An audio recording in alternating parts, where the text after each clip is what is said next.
its headland, the bomb busting in air gave proof through the night that our flag was still there.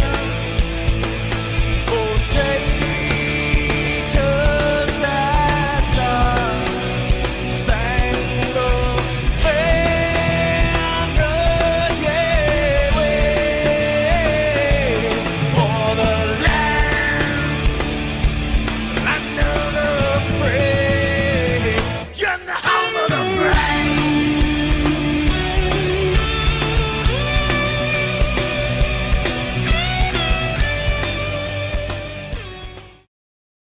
A few moments ago, I placed a wreath at the tomb of the unknown soldier. And as I stepped back and stood during the moment of silence that followed, I said a small prayer. And it occurred to me that each of my predecessors has had a similar moment, and I wondered if our prayers weren't very much the same, if not identical. We celebrate Veterans Day on the anniversary of the armistice that ended World War I, the armistice that began on the 11th hour of the 11th day of the 11th month. And I wonder, in fact, if all Americans' prayers aren't the same as those I mentioned a moment ago.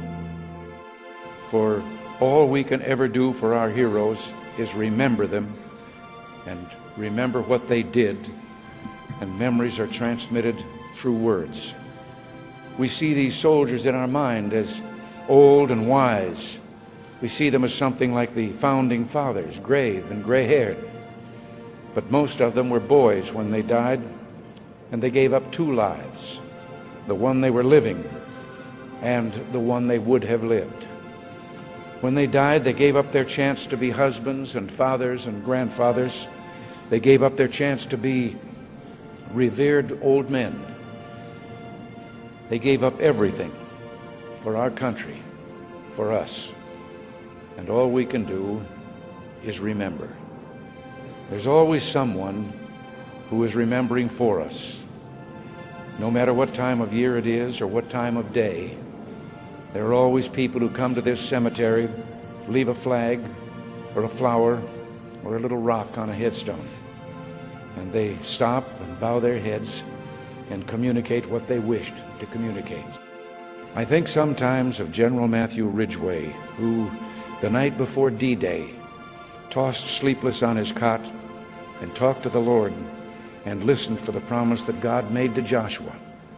I will not fail thee, nor forsake thee.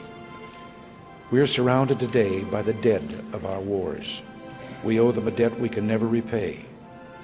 All we can do is remember them and what they did and why they had to be brave for us. All we can do is try to see that other young men never have to join them. Today, as never before, we must pledge to remember the things that will continue the peace. Today, as never before, we must pray for God's help in broadening and deepening the peace we enjoy. Let us pray for freedom and justice and a more stable world. And let us make a compact today with the dead. A promise in the words for which General Ridgway listened: I will not fail thee nor forsake thee.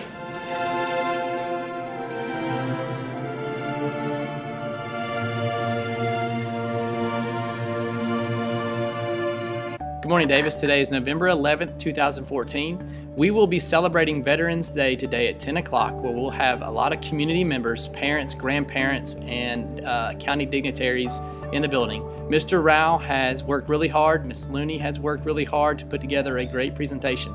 Now, Mr. Millwood asked me to remind you that today is not a pep rally. It's an opportunity for us to come together as a school and a community to honor the veterans. The definition of Veterans Day is a celebration to honor Americans' veterans for their patriotism, love of country, and willingness to serve and sacrifice for the common good. So just keep in mind that our behavior should be absolutely perfect in an element of celebration and honor for our veterans of our country. Thanks, Davis, and I hope you enjoy today's celebration. Please pause for a moment of silence.